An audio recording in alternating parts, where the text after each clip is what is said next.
আসসালামু আলাইকুম। আজকে আমি রান্না করব ভেন্ডি। একটু অন্যরকম ভাবে ভেন্ডিটাকে আমি রান্না করব, মশলা ভেন্ডি। তো এর জন্য আমাদের লাগবে ভেন্ডি। এখানে আমি একটি ভেন্ডিকে দুই টুকরা করে কেটে নিয়েছি। তো প্রথমে একটি প্যানের মধ্যে আমি পরিমাণ মতো তেল দিব। তেলের মধ্যে আমি 1 চা চামচ কালি জিরা ফোড়ন দিব। কালি জিরাটা যখন ফুটে উঠবে তখন তার মধ্যে আমি 1 টেবিল চামচ রসুন থেতো করে দিয়ে দিব। রসুনটা যখন বাদামি হয়ে আসবে তখন তার মধ্যে আমি কেটে ধুয়ে পরিষ্কার করে রাখা ভেন্ডিগুলা দিয়ে দিব। দিয়ে নেড়ে চেড়ে দিব। আর সাথে দিব আমি স্বাদ মতো লবণ আর পরিমাণ মতো হলুদ আর সামান্য একটু মরিচের গুঁড়া দিয়ে আমি নেড়ে চেড়ে ঢাকনা দিয়ে ঢেকে রান্না করব। তো ঢাকনা খুলে আমি মাঝে মধ্যে নেড়ে দিব।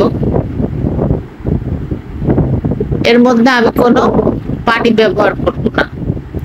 ভেন্ডি থেকে যে পানি বের হয়ে আসবে সেটাতেই আমাদের ভেন্ডিটা সেদ্ধ হয়ে যাবে। তো নেড়ে চেড়ে পানিটা যখন শুকিয়ে আসছে, ভেন্ডিটাও সেদ্ধ হয়ে আসছে,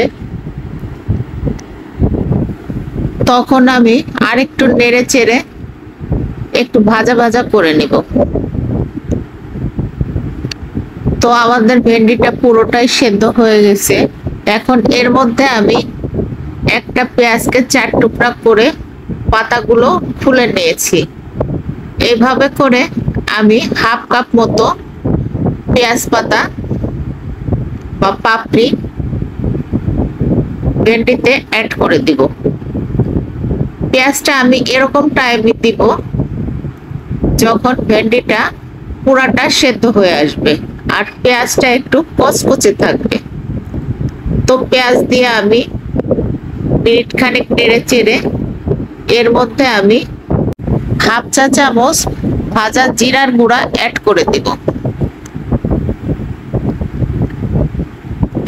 আরো দিব আমি একটু ধনেপাতা কুচি দিয়ে আমি আরো মিনিট 2 নেড়ে চেড়ে ভেন্ডিটাকে ভাজা ভাজা করে নামিয়ে নেব।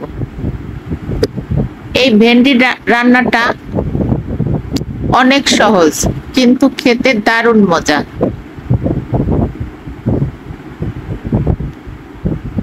রান্নাও তেমন কঠিন না।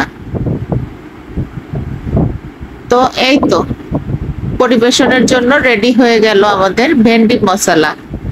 তো এভাবে একবার ট্রাই করবেন। ধন্যবাদ সকলকে সাথে থাকার জন্য। আল্লাহ হাফেজ।